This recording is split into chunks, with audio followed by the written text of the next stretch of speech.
मेरे साथ वरिष्ठ पत्रकार प्रभु चावला है।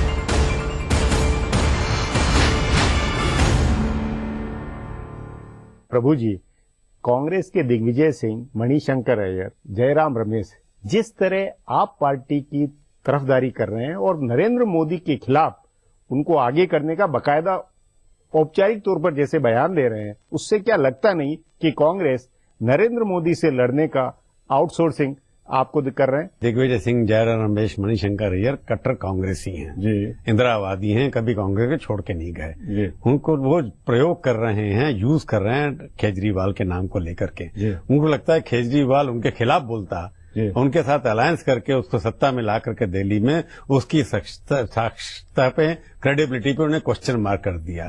अब उसके लिए जिम्मेवारी ये हो जाती है कि उसकी अगर आप क्रेडिबिलिटी खत्म कर देंगे तो वो केजरीवाल जो पहले कांग्रेस के खिलाफ वोट मांगता था वो बीजेपी के खिलाफ वोट मांगेगा और कांग्रेस को क्रिटिसाइज नहीं करेगा। उससे नुकसान मोदी का होने वाला नहीं है। उसके वो यूज करना चाहते हैं उसको, परंतु केजरीवाल ने जिस तरह दिल्ली के अंदर नुकसान कांग्रेस को किया उस तरह से बीजेपी का नुकसान नहीं किया। हालांकि बीजेपी के वोट कम हुए, कुछ सीटें कम हुई, परंतु कांग्रेस के लोग केजरीवाल को अपनी एक ढाल बनाना चाहते हैं जिसके माध्यम से वो मोदी पर अटैक कर सके। नहीं, आपका ये कहना था कि केजरीवाल की विश्वसनीयता को वो खत्म करना चाह रहे हैं, ढाल बनाना चाहते हैं, या ढाल बनाना चाहते हैं, या विश्वसनीयता खत्म, या दोहरा। लेकिन इसमें तो कांग्रेस कहीं नहीं रहेगी। मतलब न आप केजरीवाल का इस्तेमाल कर सकते हैं, न खुद आप नरेंद्र मोदी के लिए की तरफ आगे बढ़ रहे हैं। ये देखिए, जब वो जहां भी टक्कर हो रही है बीजेपी में और कांग्रेस में, वहां अगर केजरीवाल जाते हैं तो केजरीवाल जब बोलेंगे बीजेपी के खिलाफ तो लोग सवाल उठाएंगे कि आप इनकी समर्थन से सरकार बना के बैठे हुए हैं, तो आपकी विश्वसनीयता क्या है? जो आप बोल रहे हैं आप कांग्रेस के खिलाफ कम बोलते हैं, बीजेपी के खिलाफ ज्यादा खोलते हैं, तो कांग्रेस का दोहरा तरीका है। मतलब दोहरी मार कांग्रेस केजरीवाल पे मार रही है। केजरीवाल इस बात को समझ नहीं रहे कि उनके ट्रैप में आकर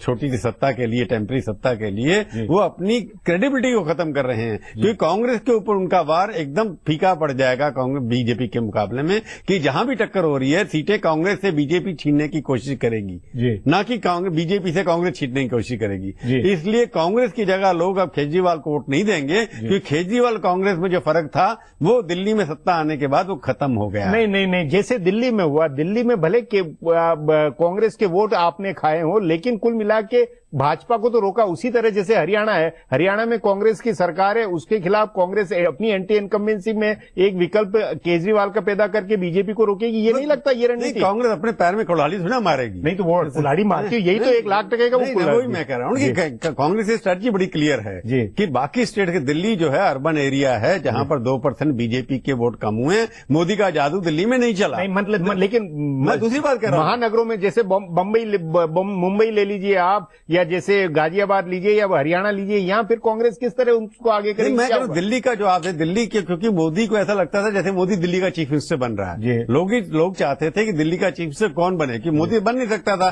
इसलिए केजरीवाल को उन्होंने चुना, शीला दीक्षित को रिजेक्ट कर दिया। बीजेपी ने अगर डॉक्टर को पहले से अप्रोवेट किया था तो ये असर नहीं होता, पर रोकने में आप समर्थ हैं। परंतु अगर कांग्रेस ये चाहती है कि केजरीवाल को यूज करके वो मोदी को रोक पाएंगे, मेरे को लगता है उसके अंदर कोई सफलता नहीं होगी, कांग्रेस का ज्यादा नहीं होगी। नहीं, लेकिन कांग्रेस के अंदर की सोच को आप देखें तो अंदर की सोच में कांग्रेस क्या रणनीति बनाती हुई? कांग्रेस की सोच यही केजरीवाल को खत्म करना है जल्दी से। मतलब पहले केजरीवाल है उनका टारगेट, या नरेंद्र मोदी? उन्होंने दिल्ली में रोक के रखा है ताकि कांग्रेस के ऊपर जो आक्रमण करता था वो कम हो जाए। तो केजरीवाल को समाप्त करके, उसकी क्रेडिबिलिटी समाप्त करके फिर वो नरेंद्र मोदी से सीधे भिड़ेंगे। नरेंद्र मोदी वो तो मान के चल रहे कि कांग्रेस 2014 के अंदर सरकार में नहीं आने वाली है, वो दूसरे अलायंस को बनाने वाली है सरकार। नहीं, पर फिर इससे एक बात प्रभु जी, ये बात निकल के आती है, इसका मतलब ये कि कांग्रेस की प्राथमिकता में नरेंद्र मोदी को रोकना नहीं है ना? बिल्कुल नहीं है, नरेंद्र मोदी को रोकना नहीं है, क्योंकि केजरीवाल को खत्म करना पहले है। क्योंकि नरेंद्र मोदी को लगता है कि केजरीवाल को अगर खत्म नहीं करेंगे, वो बाकी स्टेट्स में जाकर के जो कांग्रेस की जो साक्ष्य भक्ति थी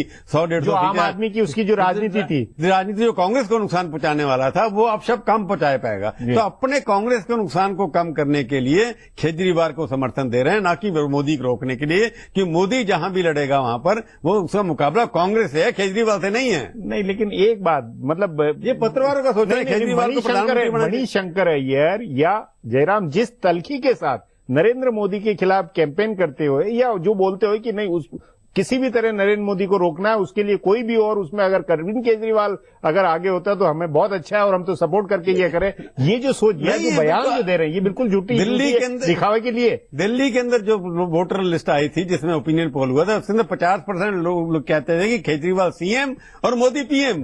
तो उसमें कहां कांग्रेस का फिट बैठता है? कांग्रेस की स्ट्रेटजी बड़ी क्लियर है कि केजरीवाल को साख खत्म करके जो केजरीवाल कांग्रेस के वोट ले रहा है, बीजेपी के वोट उसने नहीं लिए, 12% कांग्रेस के वोट दिल्ली में लिए। जो कांग्रेस को जो ज्यादा नुकसान पहुंचाने की कैपेसिटी अरविंद केजरीवाल में, इसको बूझते हुए कांग्रेस हाईकमान उसको खत्म करने में पहले, ताकि वो कांग्रेस के वोट कम काटे, ताकि कांग्रेस के खिलाफ कम बोले और बीजेपी के खिलाफ ज्यादा बोले, और हो सकता है अप्रैल के बाद सरकार गिरा दे। इसलिए केजरीवाल कहां मोदी का मुकाबला करेंगे, इसका ये सपना मीडिया वाले दिखा रहे हैं। मीडिया वाले प्रमोट किए जा रहे हैं हर चीज को। केजरीवाल भी समझते हैं इस बात को, मीडिया का और वो सब समझ लें, लेकिन कांग्रेस की, मैं फिर बुनियादी बात कांग्रेस की रणनीति, मैंने पहले दोबारा राहुल गांधी ने भी ये कहा कि हमें इससे सीखना चाहिए। कुल मिला के हर कोई अरविंद केजरीवाल या आपसे अभिभूत नजर आता है कांग्रेस में। तो प्रेशर बढ़ रहा है पब्लिक ओपिनियन, सिविल सोसाइटी का आपका मुकाबला इसलिए बढ़ रहा है क्योंकि मैं बार पॉइंट करना चाहता हूं, कांग्रेस का ये है कि कांग्रेस को नुकसान जो केजरीवाल पहुंचा सकता था उसका समर्थन करके, उसको प्रमोशन करके कांग्रेस का नुकसान कम किया जाए और उसकी क्रेडिबिलिटी को समाप्त किया जाए, ये उसका ऑब्जेक्टिव है। ये पहला का ऑब्जेक्टिव यही है। मोदी से तो निबट नहीं सकते। मोदी से कांग्रेस ही निपटेगी, कांग्रेस ही करे। मोदी के मामले पे आउटसोर्स आप नहीं हो रही है। मैं नहीं मानता इस बात को, सिर्फ वो क्रेडिबिलिटी इसकी खत्म करना चाहते हैं, वो पहला प्राथमिकता। और कांग्रेस का नुकसान ताकि वो कम बुलाए, कि कांग्रेस, उनके नेता आजकल कांग्रेस के खिलाफ कम बोलते हैं, बीजेपी के खिलाफ ज्यादा बोलते हैं। जी प्रभु जी, बातचीत को यहीं समाप्त करेंगे। प्रोग्राम में आने के लिए बहुत बहुत धन्यवाद। हमारा प्रोग्राम अब यहीं खत्म होता है, मुझे इजाजत दीजिए। कल फिर मिलेंगे इसी चैनल पर, इसी समय।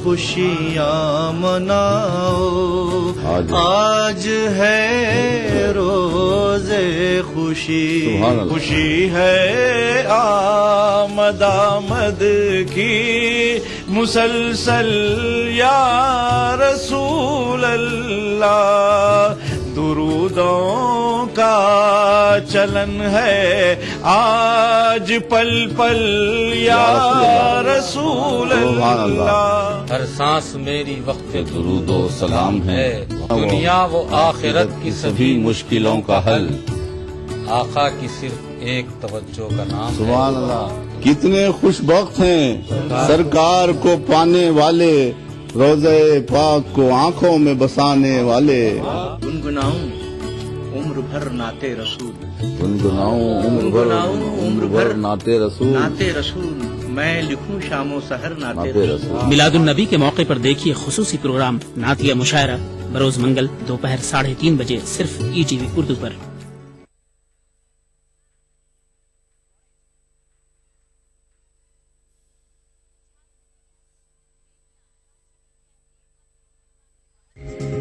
ETV उर्दू पर अगला प्रोग्राम।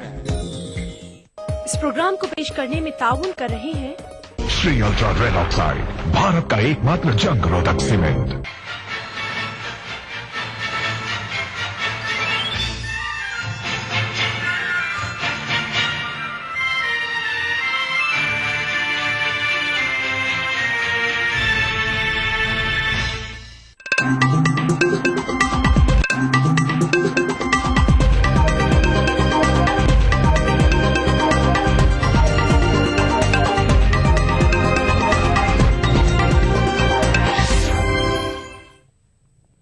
नाज़रीन आदाब, ETV उर्दू न्यूज में आपका खैर मकदम है। आप देख रहे हैं खबरनामा, मैं हूं सैयद अहमद जिलानी। पहले नजर सुर्खियों पर।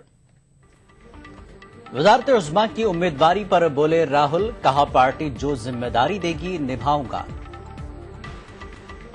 महाराष्ट्र में मनरेगा स्कीम के निफाज में ताखीर से रियासती सरकार के खजाने को 80 करोड़ रुपए का हुआ नुकसान, कैग की रिपोर्ट। गोवा इमारत हादसा, पुलिस ने कैनाकोना म्युनिसिपल काउंसिल के चीफ अफसर को किया गिरफ्तार।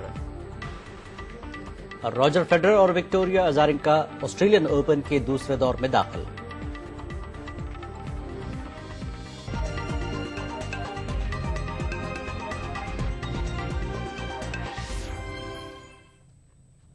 और अब खबरें तफसील से। ऑल इंडिया कांग्रेस कमेटी की मीटिंग से ऐन कबल नायब सदर राहुल गांधी ने कहा कि पार्टी उन्हें जो जिम्मेदारी देगी वो उसे निभाएंगे। एक हिंदी रोजनामे को दिए इंटरव्यू में जब राहुल से ये सवाल किया गया कि वो वजारत उज़्मा की जिम्मेदारी निभाने को तैयार हैं, तो राहुल ने कहा पार्टी उन्हें जो जिम्मेदारी दे रखी है वो उसे निभा रहे हैं और आगे भी अगर पार्टी उन्हें कोई जिम्मेदारी देती है तो वो उसे भी निभाएंगे। उन्होंने मजीद कहा कि किसी एक ओहदे पर बहस करने के बजाय सियासी निजाम में बदलाव लाने पर बातचीत और बहस होनी चाहिए।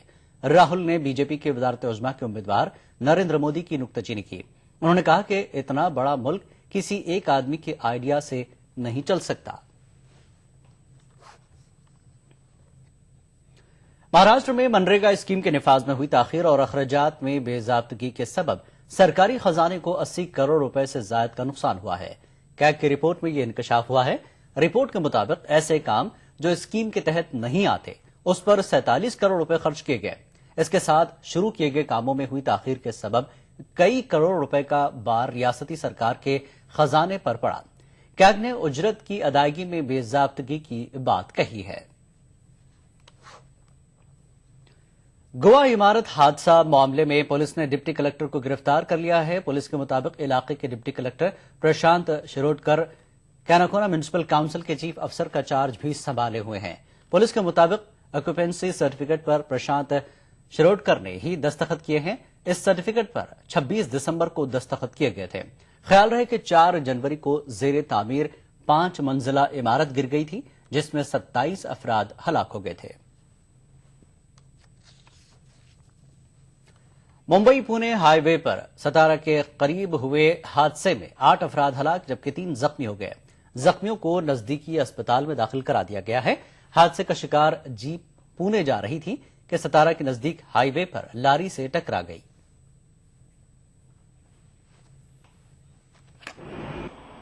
कुठली गाड़ी? ये हाय अशोक लीलांग जी।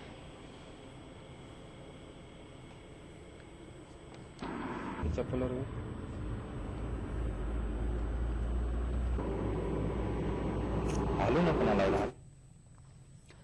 उत्तर प्रदेश के फिरोजाबाद में पुलिस ने जिला अस्पताल के बाहर एहतजाज कर रहे लोगों पर लाठियां चलाई।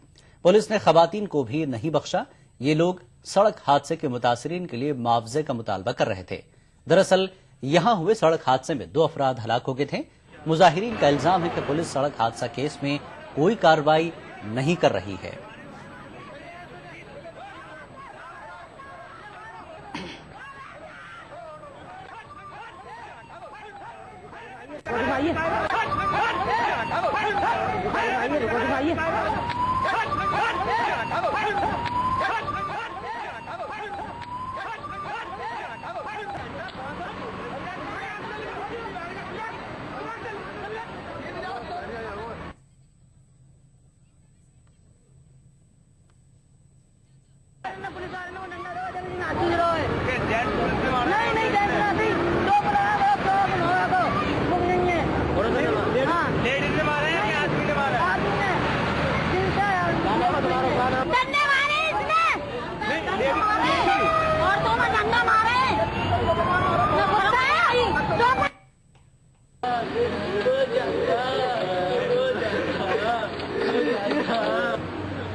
क्या ऑपरेशन ब्लू स्टार में उस वक्त की बरतानवी वज़ीर-ए-आज़म मार्गरेट थैचर की मदद इंदिरा गांधी ने ली थी?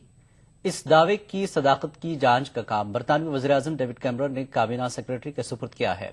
दरअसल बरतानिया में हाल ही में खुफिया दस्तावेजात को आम किया गया है। आम किए गए दस्तावेजात इस जानिब इशारा करते हैं कि ऑपरेशन ब्लू स्टार के लिए बरतानवी फजाइया के हुक्काम को हिंदुस्तान भेजा गया ताकि ये गोल्डन टेम्पल में छुपे मिलिटेंटों को बाहर निकालने की मनसूबा साजी में उस वक्त की मरकजी हुकूमत की मदद कर सके। लेबर रुकन पार्लियामान टॉम वॉटसन और लॉर्ड इंद्रजीत सिंह ने आम किए गए दस्तावेजात की वजाहत करने को कहा है।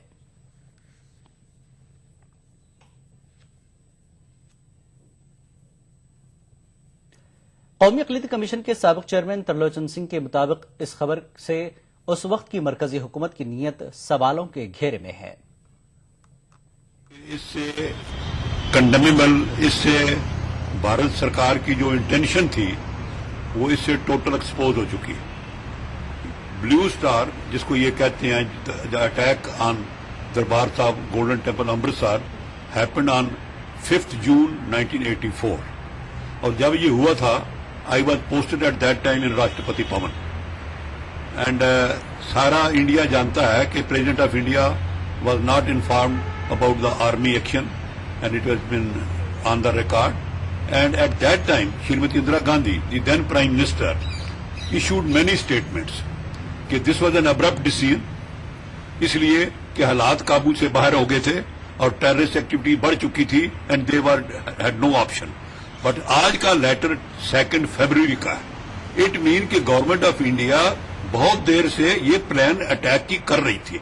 तो ये बहुत बड़ा जो आज जो लेटर है ये इसके कई महीने हैं। एक तो ये कि government of India intention to attack Golden Temple was much earlier and many agencies are involve. Second, इससे सबसे जो बात इंडिया के इंटरेस्ट के खिलाफ जाती है कि कांग्रेस गवर्नमेंट ने फॉरेन पावर को बुलाया इंटरनल मैटर के लिए, और इससे बढ़िया हमारे लिए शर्म की बात क्या हो सकती है। British officers came here to guide them and assist them. पहले जब ये इमरजेंसी हुई थी तो उस वक्त ये बड़ी भारी चर्चा थी जो मैंने भी सुनी कि रशियन एजेंसीज को बुलाया गया कि इंडिया को हेल्प करो कि इमरजेंसी कैसे लगानी है, और अब गोल्डन टेम्पल पे अटैक करने के लिए ब्रिटिश को बुलाया गया। तो मैं समझता हूं कि सारा इंडिया और सारी अपोजिशन पार्टी इस बात को टेकअप करें और इसके लिए पूरी छानबीन की जाए। ये बहुत बड़ा इशू है, not that Sikhs are involve, this is involve of India security. दूसरा, जो आज सेकुलरिज्म का जो ढिंढोरा ये पीटते हैं, ये एक मिनॉरिटी कम्युनिटी को अटैक करने के लिए फॉरेन पावर की हेल्प ली गई, और जितने भी इनके पहले बयान हैं वो आज सारे एक्सपोज हो गए। अगर ये जो बयान आज में छपा है अगर करेक्ट है, आई praise the journalist who has अनअर्थड it, और ये इंडिया को लाया। ये आज का बहुत बड़ा इशू है और आई डिमांड। जबकि रुकने पार्लियामान मोहम्मद अदीब का कहना है कि इस खबर पर अब बयानबाजी करने के बजाय इसकी तह तक पहुंचने की कोशिश करनी चाहिए। ये बहुत खतरनाक खबर है। अगर ये इसमें कुछ भी सदाकत है तो हम लोगों को इसके अंदर जाके देखना चाहिए अक्रॉस पार्टी लाइन, कि अगर हमारे ही लोगों को कत्ल करना या उन पर सितम ढाने के लिए बाहर की मदद ली गई है तो ये बड़ी शर्मनाक बात होगी। इसमें पॉलिटिक्स करने के बजाय इसकी जमीन तक जाना चाहिए, इसलिए कि ये इतनी दिल दहलाने वाली बात है कि इंदिरा गांधी के जमाने में जो हमारी इतनी मजबूत प्राइम मिनिस्टर थी वो भी किसी बाहर की सरकार से गवर्न हो रही थी अपने ही लोगों पर सितम ढाने के लिए। तो इसकी बहुत ये खतरनाक खबर है, इसकी तह तक जाना चाहिए। उधर जेडीयू का कहना है कि गड़े मुर्दे उखाड़ने से कोई फायदा नहीं। पार्टी के मुताबिक मगरबी मुमालिक इस तरह के शगुफे छोड़ते रहते हैं। सब गड़े मुर्दे उखाड़ने से का क्या फायदा है?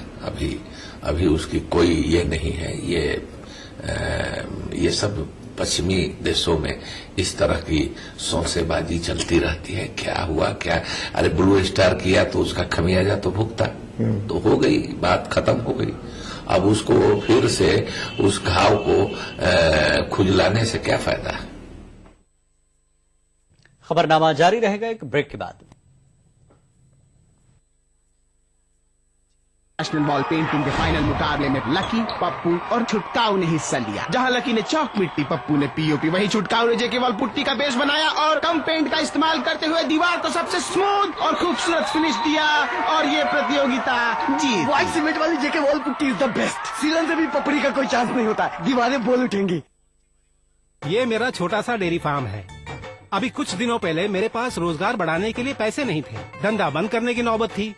शुक्र है वजारत बराए अक़लियती उमूर की NMDFC कर्ज स्कीम का, जिसमें हमारे कारोबार से मुतालिक टर्म लोन की सहूलियत है। छोटे कर्ज यानी माइक्रो फाइनेंस स्कीम में हम अक़लियतों को रोजगार के लिए 50,000 रूपए तक की मदद का इंतजाम है।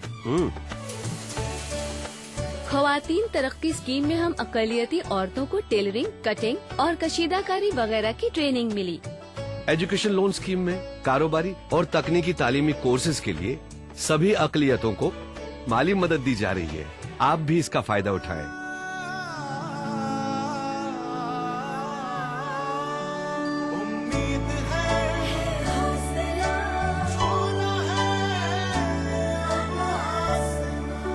आप बनेंगे तो बनेगा हिंदुस्तान। शिक्षा में क्रांति के लिए 10 पॉइंट का एजेंडा।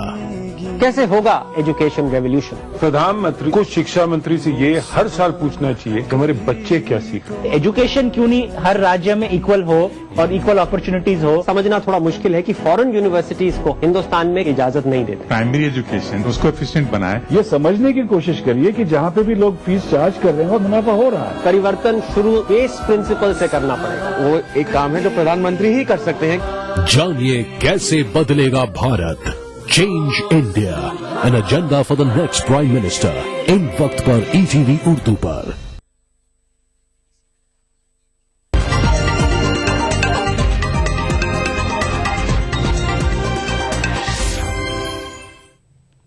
खबरनामे में एक बार फिर आपका खैर मकदम है। नाजरीन, आप तमाम को ईद मिलादुन नबी सल्लल्लाहु अलैहि वसल्लम की मुबारकबाद।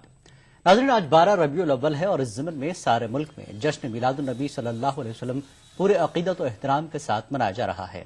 मुसलमान इस मौके पर जलसे जुलूस का एहतमाम कर रहे हैं, लेकिन बहुत से उलमा इकराम और दानिशवरान मिल्लत नबी करीम की सीरत को आम लोगों तक पहुंचाने पर जोर दे रहे हैं।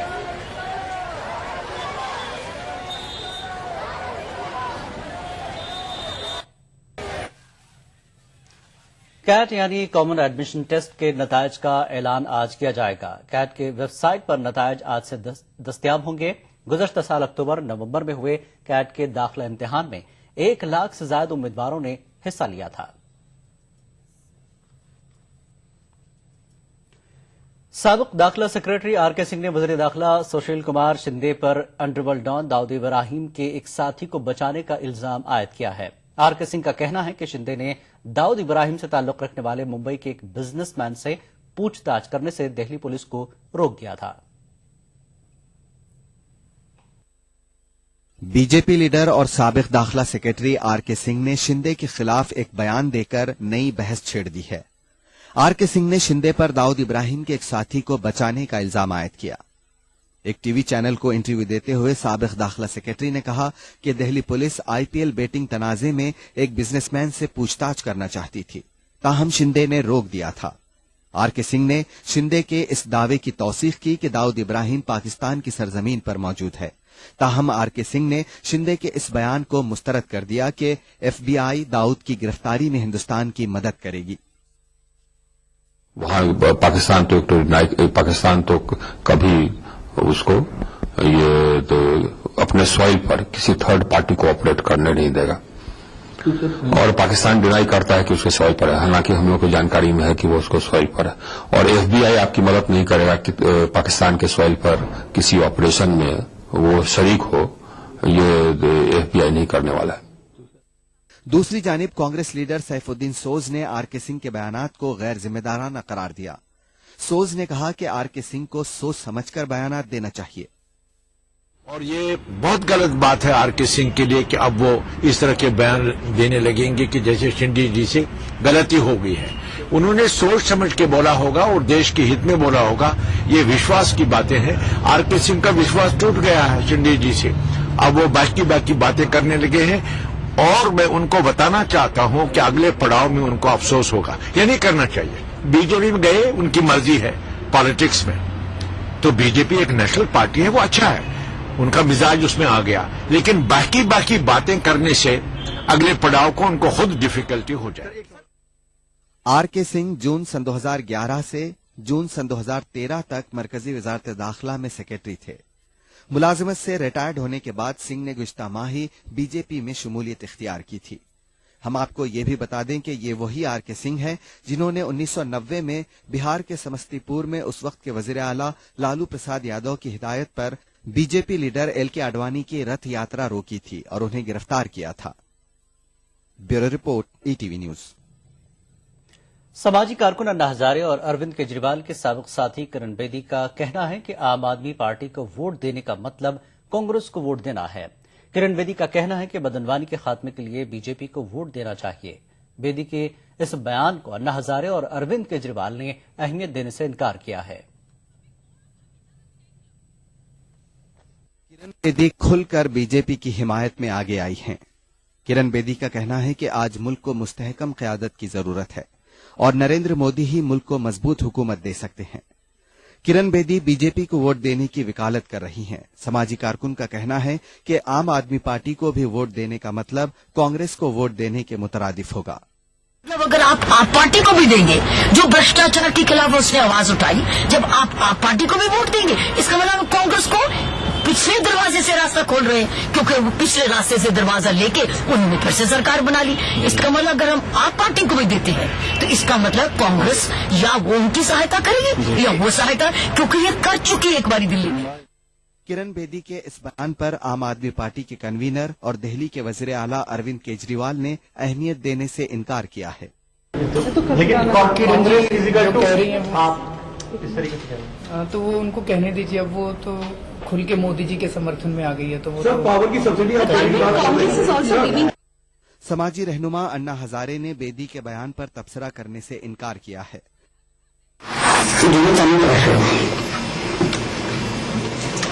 कौन क्या करना से अपना तय करना। वहीं बीजेपी ने किरण बेदी के बयान का खैर मकदम किया है, तो कांग्रेस ने इस पर तबसरा करने से गुरेज किया है। मोदी जी ने सही कहा है। जिस प्रकार से जिन लोगों ने कांग्रेस के खिलाफ चुनाव लड़ा था, कांग्रेस की मदद से कांग्रेस की भ्रष्टाचार के खिलाफ चुनाव लड़ा था, लेकिन उनकी मदद से भ्रष्टाचारी कांग्रेस की मदद से दिल्ली में शासन कर रहे हैं। मैं नहीं जानता वो किस मंच से किसके बारे में बात कर रहे हैं।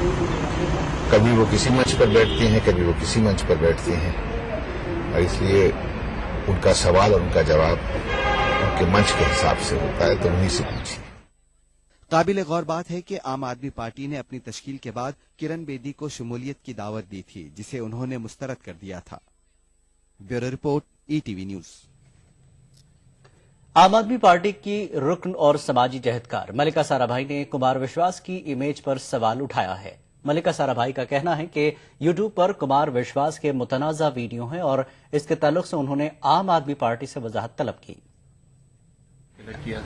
कुमार विश्वास जी की काफी मुझे यूट्यूब लिंक्स मिली है, उसमें औरतों के प्रति जो एटीट्यूड है, होमोसेक्सुअल्स के प्रति एटीट्यूड है, माइनॉरिटीज के प्रति एटीट्यूड है, वो मुझे बहुत चिंताजनक लगती है। एक दूसरा वीडियो है जिसमें उन्होंने मोदी जी को शिव भगवान से कंपेयर किया है, तो मैं जानना चाहती हूँ कि वो क्या है और क्या वो एक पेड परफॉर्मेंस था इसलिए कह रहे थे या सही में उनकी सोच वही है।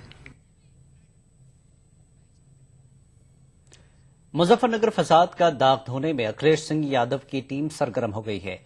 रियासत के वजीर खेल नारद राय का मुतनाज़ा बयान अभी पूरी तरह सर्द नहीं पड़ा था कि समाजवादी के दबंग एमएलए अतीक अहमद ने नया शोशा छोड़ा है।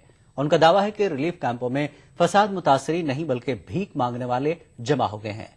इतना ही नहीं, अतीक अहमद ने मुल्क की एक कौमी जमात पर रास्त तौर पर फसाद बर्पा करने का इल्जाम भी लगा दिया। नेशनल मीडिया ने मुजफ्फरनगर के फसाद मुतासरीन रिलीफ कैंपों में किस हाल में जिंदगी गुजारने पर मजबूर है, ये नुमाया तौर पर बताया। रात के अंधेरे में और दिन के उजाले में वो किन हालात से दो चार है, ये बात किसी से पोशीदा नहीं रही। लेकिन अब समाजवादी पार्टी के लीडर अतीक अहमद का कहना है कि अखिलेश सिंह हुकूमत में जो कुछ किया है वो मुल्क की तारीख में कभी नहीं किया गया। भाई नौकरी दे दिया, दंगा हुआ, दंगा होते ही फौज बुला लिया, 2 दिन में दंगा कंट्रोल कर लिया, और उसके बाद जितना पैसा दे दिया, और सबसे बड़ी बात है कि नौकरी दे दिया। तो मैं तो कहता हूं अगर मुसलमान मुख्यमंत्री होता तो भी नौकरी दे देते, पौली काम जाती कि साहब इल्जाम लग जाएगा हमारे ऊपर कि साहब तुष्टिकरण कर रहे हैं। अतीक अहमद ने समाजवादी हुकूमत के गुणगान तो किए ही, साथ ही पनाहगुज़ीनों के ताल्लुक से कुछ इस अंदाज में वो गोया हुए। कैंप में कौन है? कैंप में जो हर समाज में, हर मजहब में, हर धर्म में कुछ लोग होते हैं जिनका मांगना पैसा होता है।